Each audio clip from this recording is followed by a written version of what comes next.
everyone, and welcome to All Things STEM with Ashley. I'm so excited to have you here today. I am your host, Ashley, and I'm so excited to have Abdie Mohamed here as our guest. Abdie is a seasoned tech professional with over 6 years of experience, specializing in cloud governance, risk, and compliance. As a lead cloud governance engineer, he saved his organization millions of dollars while tackling complex security risk in the cloud. Abdie is not only a practitioner in the GRC space, but also a passionate public speaker, mentor, and educator, dedicated to inspiring others to achieve their professional and life goals. With a master's in cybersecurity management and policy and a wealth of certifications including AWS Solutions Architect Associate and Certified FinOps Engineer, Abdie brings a unique perspective to modernizing GRC practices and building secure, cost-effective cloud environments. We're thrilled to have him today to share his insights, experiences, and advice for those building their personal brand. So Abdie, thank you. Thank you for having me. Thank you for coming. Yeah. Tell us a little bit about what inspired you to start building your personal brand. So for those of you that don't know, Abdie is a worldwide speaker. He speaks on cloud engineering. He's a great mentor. He speaks at conferences all around the United States, and eventually he will be worldwide. He also just has a great LinkedIn presence, a great social media presence, and he's super encouraging. And so for people that want to navigate from being an individual contributor to actually making an impact in their communities and giving into the next generation of STEM leaders, can you give us some tips on what inspired you to do this and how you started building your own brand outside of your job? Because his brand speaks to other companies, not just in his company. So tell us about that. Yeah, so I realized, working corporate America after a year or two, that getting fired or getting laid off is a legitimate possibility. Right. No matter how good of a performer that I may be, no matter how much money I've saved the company, no matter how much money I've made the company, right, there's a possibility that I could be let go.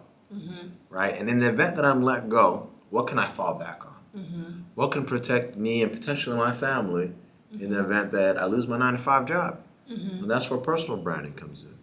Right? For me, I always thought to myself, eventually I want to get into the speaking space. I want to get into inspiring others. I want to get into mentoring others, giving them, tangible skills that they can use in their daily lives to push their lives forward. Yeah. And for me, it was very important that having a strong personal brand is it wasn't an option. It's something for me, like, no, I have to do this for a very fruitful career. If I want that next promotion, or that next job, or that next client that I want to work with, I have to have a strong personal brand. And a part of having a strong personal brand is having good relationships. Yeah. And to have a good relationship, it takes initially a lot of outreach online, a lot of posting online, letting people in a little bit, sharing your experiences, and putting that all together, and then going for the coffee chats, the lunches, the dinners, meeting people at conferences, doing the podcasts, right, like we're doing right now, right? That's all a part of the personal brand. So for me,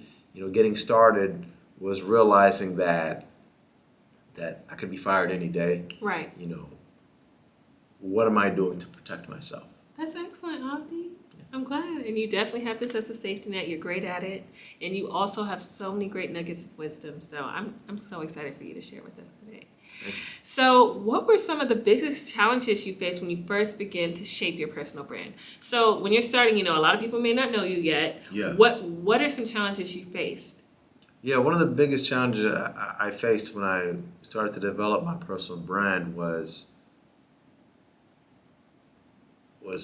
I was scared. It was scary. Like, what do you mean post on LinkedIn? What are you talking about? Right. Post on LinkedIn? I'm gonna get called out. No, I'm not posting on LinkedIn. Yeah. I don't want to look quote unquote unprofessional. Right. Look quote unquote, unintelligent. Yeah. Right. It's scary. So if you're scared to post on LinkedIn, trust me. I get it. I was you. I was that person. Yeah. I was terrified of posting on LinkedIn. So that was the biggest struggle, was getting out of my own way and just getting to posting. Yeah. Right? And understanding that there are definitely a lot of other people on a platform like LinkedIn who are more knowledgeable than you. That's definitely true. However, that same note is also true. There are people who are less knowledgeable than you in your field. Yeah. And there are people who could greatly benefit by you posting on a platform like LinkedIn, you posting your journey, you posting, doing that project, you posting, doing that community service or that mentorship program, right? A lot of people can benefit from that. Right. Right? And fear was a big thing. I was terrified of posting on LinkedIn. I felt like I wasn't qualified, quote unquote. I didn't want to be called out for, sharing incorrect information. Yes. Right? So I'd say that was the biggest challenge. And Right. just understand, put yourself out there. It's Right. scary, Yeah. but it's going to be a net positive. Okay. There are more people that are going to benefit from your contribution. You have something to contribute. Yeah. I love that. Thank you. So next with that, I wanted to ask, how did you define your personal brand, and how has it evolved over time? Yeah, so personal brand, just like personal brand, essentially, in essence, it's who we are, right? And who we are as people, that evolves over time. Right. So for me, originally, I kept it very, very professional. For example, I'm talking about LinkedIn here, right? I kept it very, very professional. Yeah. Right? Even the way I spoke on LinkedIn was, very, very professional, like to the T, right? Right. And then I realized over time was that I don't need to sound smart. Right. Right? It's one of those things where you realize where, like, if you're truly intelligent and you know what you're talking about, then you could break it down in a way anyone can understand. Yeah. I don't need to use big words. That's true. Right? I don't need to use 10-syllable words. Yeah. Cutting edge technology, all these buzzwords. Engineers, Yeah. we love using Yeah. buzzwords. We Buzzwords. love making ourselves feel so smart, right? like no buzzwords. No trying to sound smart. When I first started, I was always obsessed with that. Now I ask myself, hey, with what I shared, can I make it more simple for anyone to understand? Right. Right. Obviously, some of the topics I talk about on LinkedIn, like I talk about, cloud. I talk about, risks in the cloud. I talk about cost optimization. Right. Maybe some of those topics, I might go a little deep into them, so it may not make sense to everybody. But I try to communicate in a way that. Am I communicating in a way that is simple and easy to understand? I love that. So now that's a big change in my brand. And another thing is now I post a little bit more about my social life. Okay. On LinkedIn originally, I didn't really post much about my social life. Yeah. Now I post a little bit more about my social life. Let's say, like right now, we're recording this podcast, right? I'll probably take a selfie and say, hey, just recorded a podcast with my good friend Ashley. Can't wait for it to come out, right? Like I'm more comfortable doing that. I'm more comfortable posting a picture with with my niece or my nephews at the park. Yeah. Like, hey, this weekend I'm taking time off. This is what I'm doing. Yeah. Right. Granted, I don't show everything. Right. But I would say my brand, I want it to evolve to, it's evolved over time to being just strictly professional. Now I might share that I ran a 5K. Yes. Right. Or yes. I did this big. I went to this big food festival. I might post that, right? Because I think at the same time, I want people to know that I'm a human being. I'm not a robot. Yes. It's not always sitting behind a computer all day, hacking away at my keyboard. No, it's a lot of other things. Yeah, I love that. Thank you. So you already have spoke on what the first steps someone should take when trying to build their brand. Get yourself out there, start making LinkedIn, just face that fear. But how did you identify your unique strengths or niche when building a personal brand? Because you could have done cooking, 5Ks, sports. What made you feel like, okay, I want to do it in the professional realm? Yeah, so that's a good question. For me, I felt that... You're passionate about this? Are you passionate about your job? You're passionate about what you do? Is that kind of what fed into okay? Yeah. I would definitely, that right there, I think you hit on the nail. When I first started, I wasn't very passionate. However, the passion came with time. It came with me getting better at being able to service more people. That started to develop that passion. So I would say for me, integrating my professional career into my social media. Right. That for me, that was a no-brainer because I started to develop a lot of passion for the work that I do. Yeah. And also for me, I see myself, getting into more of the leadership consulting, leadership training space. Yeah. So part of being an effective trainer or a speaker that speaks on topics like leadership and communication is you got to show proof that you've actually used the tools that you're talking about. Right. Right. And my engineering career is all about using the tools that I want to talk about. Exactly. Right. So for me, it all aligned well, and I felt that, you know what, I can inspire many people. Yeah. And I can service a lot more people. Yeah. By posting on social media and by creating a brand that's bigger than me. It's not about me. It's more about the impact. The impact, the impact and the people we get to serve. I love that. That's why I started this channel, the impact, and having people that look like us, that are young like us, that are experimenting in this new world. It's different than the 90s. It's different when our parents were in the workforce. Yeah. And I really want this platform for people that don't have that mentor, don't have that community to talk about these things on how do I move forward in my STEM career, or are there people that have done this like me? How did they how did they succeed? What are things they wish they had known? What are things they wish they had done better? So that's why this is so important, and why I get great guest speakers that have a lot of great gems and knowledge and wisdom, because I'm learning from my friends as you all are learning. And I definitely hear some tips through different interviews that I wish I had known in my collegiate years or early in my STEM career. So thank you for that, Abdi. So my next question is, how do you think social media influences personal branding today, and what platforms do you feel are most effective? Yeah, so social media is the golden key, when it comes to personal branding at a large scale. At a local level, though, I would say, personal branding is also the way you treat others. Yes. The way you treat your family, your loved ones, the way you treat your coworkers, or your customers that you're serving, or the people at the mosque or at the church. You want to understand that personal brand is also the way you treat the janitor at the gym, right? There's levels to personal branding, right? Mm-hmm. And you want to make sure, to the best of your ability, that it's consistent, right? You're consistently known as a person who values kindness, who's a leader, who takes initiative, at every level. Now, at a global level, for you to get that global exposure, you can't be everywhere at the same time. You can't. However, social media allows you to get your message across to many, many people all around the world. Yeah. So I would say, definitely social media is key. You got to make sure that you're using social media intentionally. Yes. Even me, I have to remind myself, like, hey, what I'm about to post is this post about how awesome I am, or is it this post about, the people I can potentially impact? I love that. And this is a hard thing, because social media is it doesn't encourage good behavior. I'm just gonna say it. It doesn't encourage good. It doesn't encourage selflessness. I'll say that. Social media does. For me, I believe social media encourages you to make it all about you. Where you should try to use your social media to make it about the people that you're blessed to serve, and whatever your calling is. Yeah. So I'd say definitely LinkedIn is a really good one, especially for professionals. If you're a professional, definitely get on LinkedIn.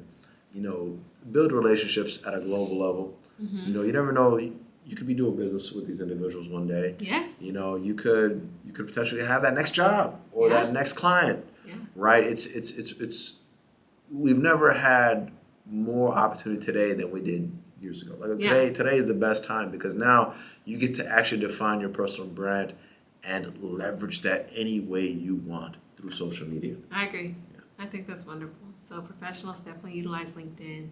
Are there any other ones maybe that you like other than LinkedIn? Yeah. Do you feel like your Instagram helps, or Facebook, or? Mm-hmm. Yeah, I said Instagram definitely helps. So my LinkedIn and Instagram are very, very similar. I get into the weeds a little bit more on my LinkedIn on the technical stuff, but definitely on my Instagram I do talk about the technical stuff, and I show a little bit of what my day-to-day is like maybe going to the gym, going on a run, or hanging out with friends. I show a little bit of my social life on Instagram as well. Yeah. But I would say, there's definitely that consistency there. I would also recommend, using other social media platforms, such as, Twitter could be good. Mm-hmm. TikTok's legitimate. I know we just got it back. We get it back. Yeah. We got it back. All right. We got TikTok back. Hopefully by the time this show airs, maybe it will be here, maybe it will not. Yeah. But yeah. Yeah. So. Oh, good. So yeah, I would say those. For me personally, I'm not on every social media platform. Yeah. It's just too much to manage. It is. I don't have a TikTok. Yeah. My younger sisters are on it. They love it. I have friends who teach on TikTok, Oh, teach wow. valuable insights on technology, cybersecurity, etc. Wow. I know folks who are really big on Twitter who talk about these topics and who educate a lot. Yeah. But for me, I can't take it. It's just too many platforms. I stick to Instagram and LinkedIn, and that's it. Perfect. That's great, though. And he's built a strong brand on just those two. So thank you for sharing that. I want to kind of get into the networking and relationships realm of building your personal brand. Yeah. And I wanted to ask, how do networking and building personal relationships go into personal branding? For those that don't know. Yeah. So networking and relationships. So if you're telling yourself that, hey, I want to brand myself as someone who has a lot of integrity. Yes. Well, you can only do that if people you have relationships with or other people say that about you. Yeah. I can't just say, hey, Abdi, my name is Abdi and I'm a man of integrity. Okay. Yes. But that doesn't really Where's matter. the proof? Where's the proof? Yeah. Where's the proof? Can other people vouch for that? Right. Have you had that experience with others? Right. So. Right. Yeah. Other people have to vouch for you. That's part of a strong personal brand. Yeah. A strong personal brand is other people saying that, hey, this person is that person. They are a thought leader in this space. Mm-hmm. They are an educator. They are, a very accomplished engineer. Mm-hmm. Right? You want other people to say great things about you. Yes. And that comes with building relationships and putting your best foot forward and just being a kind human being. I think that goes a long way too. Yeah, thank you, Abdi. My next question is, how can you leverage collaborations with others to grow your personal brand? Collaboration is a cheat code. This is it. This is it. Yeah, collaboration is everything. Think about it like this, right? This is what I realized. And this is me taking an economics class back in community college, is that we have this pie. Okay. Right? We're told that, hey, this pie is a small piece of pie, it's not enough for everybody. Instead of you and me competing for this beautiful, lovely, tasty piece of pie, why not make a bigger pie? Yes. That way, not just you and me, but everyone else can get a slice of the pie. I love that. Right? And that's what collaboration is. Collaboration is when you take two talented individuals and make something even better happen. Collaboration is a cheat code. Right? And what does that do for your personal brand? It also creates more people, more audiences that can say, you know what? This person is good at X, Y, Z. Mm-hmm. Right? So collaboration is the cheat code. Even on our daily jobs, even if you're a solopreneur or entrepreneur, right? Collaboration is how you get ahead. Yes. Without collaboration, we wouldn't have everything that we have here today. We wouldn't have this camera. People collaborated on this thing. Yeah. Right? Yeah. All the products and services, the tools that we use in our daily lives, people collaborated. Yes. So, I would say collaboration is how you accelerate. I love that. It's the cheat code that no one talks about enough. Yeah. Thank you, Abdi. That's excellent. Mm-hmm. Thank you. What's the best way to manage both online and offline relationships while ensuring that they align with your personal brand? Yeah, so I would say, well, first off, I want to answer that last question first. It's alignment, right? Mm-hmm. You have to audit the people that are in your professional life and your personal life. Yes. You have to audit them, right? Not audit them as in have them sit down and question, go through a checklist of questions, but ask yourself, is this individual engaging in behaviors that I am okay with, or am I okay with my sibling or my family around this person, right? You probably don't want to be around that person, right? You have to ask yourself those tough questions in audit, because as you move up in your career or move up in your business, right, there's an image about you, and you have to be very keen on auditing who's in your circle, right? Because that could be your detriment. It could be, it could be problematic, right? You want to make sure that the people in your circles, they're your advocates, they're championing you when you're not in the rooms. So I definitely strongly encourage people to audit their circles as often as they can and ask yourself, hey, this person should probably just be an acquaintance. They shouldn't be a friend. Yes. That's okay. There's nothing wrong with having an acquaintance. Yes, that's right? true. You show love from afar. Exactly. Show love to everybody from afar, right? Yes. But you have to audit your circle, because that's believe it or not, that affects you. It does. That affects you. That affects your ability to ability to be effective at your job, be effective as a business owner, effective as a father, husband, whatever you are, a pastor, whatever, right? Like you have to audit the people that you're around. And what was the first part of that question again? It was just saying the best way to manage both online and in-person relationships while still aligning with your personal brand. Okay, so the best way to do that, right? This is what you do. Sometimes people, they think because they have thousands of followers on Instagram, thousands of followers on LinkedIn, they believe those are all their friends. Right. No. Some people watch just to watch, for real. Listen, they get their popcorn ready every Friday and just get watching. They're just watching. Right? No, not a like, not a comment, not a repost, just right. All right, yeah. So something to be mindful of. Just because you have plenty of followers does not necessarily mean, that these people are your friends, right? Something to also consider too is the relationships you make online, right? That's important. Make those relationships online, right? That is part of your personal brand, right? You want to build relationships with people online, not just for your benefit, for their benefit, but for everybody's benefit. The better relationships you have with people online, people in your community, let's just say you're a technologist and you're connected with other technologists, that's a good thing, net benefit for the tech community, because now you two are going to collaborate to create something together. Yeah. Right? Yeah. And I would definitely say that use online as an initial connector, right? But the real way to build relationships is this. Yeah, in person. It's like in person. That is like, again, it's not that you can't build relationships online. You can. You can. But if you are in that city, reach out to that person and say, hey, let's meet for coffee. Exactly. I mean, I'm in Atlanta right now. I've reached out to all my friends in Atlanta and said, hey, I want to see you while I'm here. When my friends are in Dallas, hey, let's reach out while you're here. Building and growing those relationships help. And you meet those lifelong friends and friends that can help you grow, help you succeed, and continue networking as well. So, not to take over your question. That was it. Yeah, that was it. But yeah. Take it away, Ashley. You got it. No, that's good. Well, that's awesome. Abdi, thank you for that advice. What are some common mistakes people make when initially building their personal brand, and how can they avoid them? I would say an initial mistake is not knowing your values and what you value. Yes. Right? You have to be honest with yourself. What is it that I value? Yep. And there's no shame in valuing what you value. That's your values, right? I can't. You value, going to Starbucks every morning. I value getting Dunkin'. Right? I'm not going to be mad at you. I thought you were about to say. Go ahead. That's good. But aligning in values, that makes sense. Values, that makes sense. Know what your values are. Yeah. If you're not comfortable, talking about your personal life at all on social media, then don't talk about your personal life. Don't talk about your family life. Don't talk about, you going to the movies with your nephews, even though I do that. I talk about That's okay, because you know your balance and your boundaries and your niche. Right. So, Right. So, those are my values, right? But everybody's values are different. Some people, they value, for example, talking about travel. Right. Right? You've given us so many great tools for success and so many gems on how to build your personal brand. Can you share with us a resource or a tool that has been particularly helpful in you growing your brand?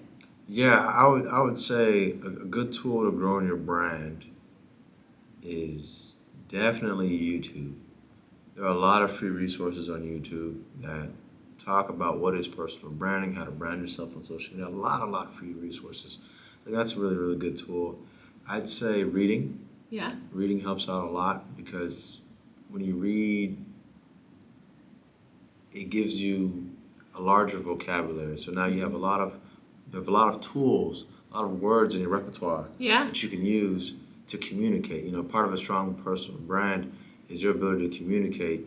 Written communication, verbal communication, nonverbal communication. Yeah. Right. So I would say read a lot because it definitely will expand your mind, your ideas. Yes. And, it will grow you as a human being. So as you continue to develop your reading skills, your communications continue to develop. And that will help you be a better communicator of your personal branding, your values, what's important to you. Yeah. Thank you, Abdi. Also, I want to ask one thing you wish you had known when you had started your personal brand. when I got started, I wish I knew that I'd be just fine if I made a post and it was incorrect. Yeah. Right? I talked about a technical topic, but it was actually incorrect that I posted was incorrect. I wish I knew that posting incorrect information, it's not a good thing, but you'll live. Like I won't. It's not the end of the world. It's not the end of the world. I've had a couple posts on LinkedIn, where I posted something and what I posted was incorrect, or someone disagreed with what I posted, in my opinion, or something.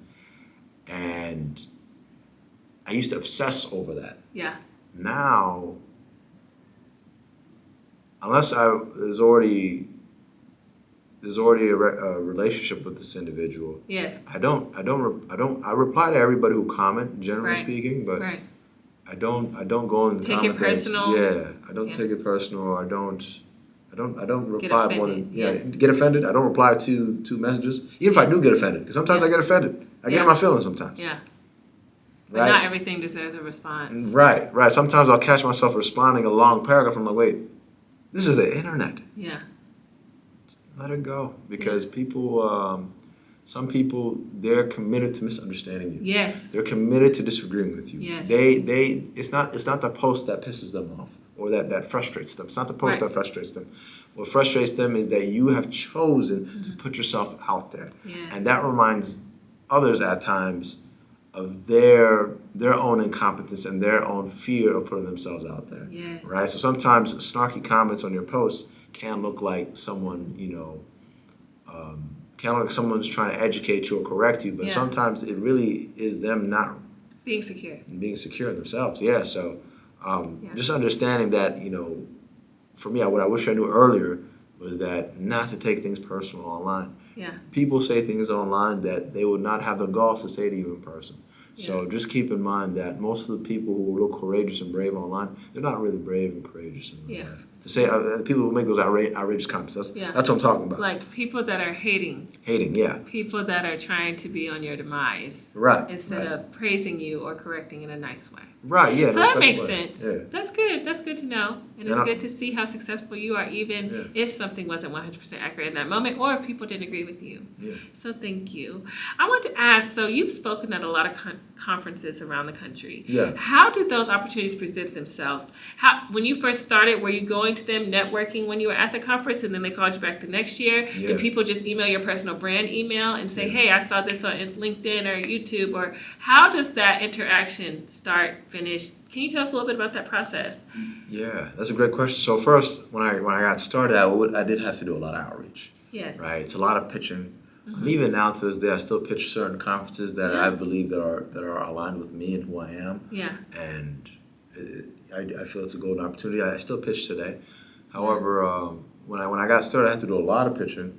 Yeah. And I had to do a lot for free. Right. Now I don't do everything for free. So I still do a little for free, a little bit. Yeah. Right. I do it. I do some for free, but I get paid now more. Yeah. And when I first got started, I had to be okay with doing things for free. I had to be okay with putting myself out there. Yeah. And understanding that whether it's a crowd of 2 people or a crowd of 100, I have to bring it. Yeah. Right. So I would say getting started was really about networking with people and asking people that I knew at different tech conferences, because I was going to conferences anyways. Right. Right. So now I'm saying, okay, I see all these people on stage. Well, how do I get on stage? Yeah. Right. I go to this leadership development conference. Well, how do I get on stage for that? Right. And I realized that when you put your best foot forward and you build genuine relationships and you make it very clear that, hey, I'm not talking to you because I just want something from you. I'm talking with you because I have a genuine curiosity for what you do and what your mission is in this world, and I want to help you on that campaign. Yes. Right? When you approach life like that, a lot of people are going to be more willing to help you. Yes. Right? Your tribe will naturally find you, and more opportunities will come from that. So initially, I was going to a lot of conferences, networking with people, breaking bread with people, posting online.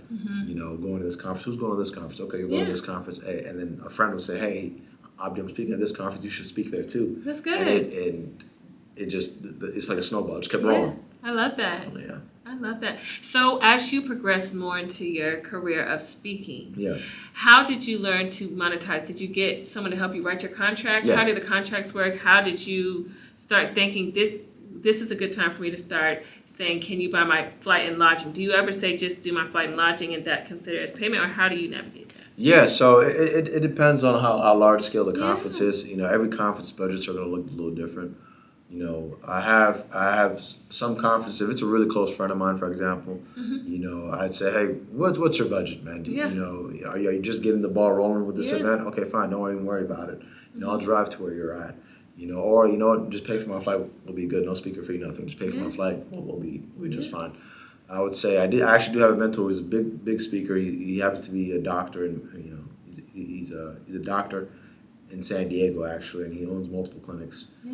And he actually taught me how to create a speaker contract, how to communicate your value. You know, I'm actually working on a website right now. It's not out there yet, but definitely do need that website. Yeah. Because people keep asking, hey, what's your website? And I'm like, man, in production. Yeah. And we can see your catalog of where you have spoke and, you know, your recording. So awesome. Well, thank you. I just wanted to ask for, you know, people that want to build their brand like you, where they can start, how to navigate if they're in the middle of it or getting more seasoned like you, to start getting the courage to ask, hey, can you pay for my flight and lodging? And I'll talk. Or, hey, I would like flight, lodging, and compensation, because I feel like that's a conversation people don't know how to navigate. Yeah. And like you said, your mentor got to help you. So reaching out to mentors, asking questions. Yeah. I just wanted to ask that question because some people get nervous about asking for the compensation or don't know how to navigate once they have been speaking for a while, how to do that. So as you mentioned, your mentor helped you. Yeah, so definitely reach out to mentors, and there probably are resources online. So thank you, Abdie. And just so everyone knows, I will be sharing Abdie's LinkedIn in the meeting notes so you can see more about him, read some of his articles and posts, and see just a little bit more about him. So Abdie, thank you so much for joining us today. Thank you for sharing tips on building our personal brand. I hope you all learned a lot. I learned a lot. I'm so glad and, again, thankful that you got to come here today. So thank you all. Thank you so much. Thank you all for watching. Please like and subscribe to All Things STEM with Ashley, and we will see you next time.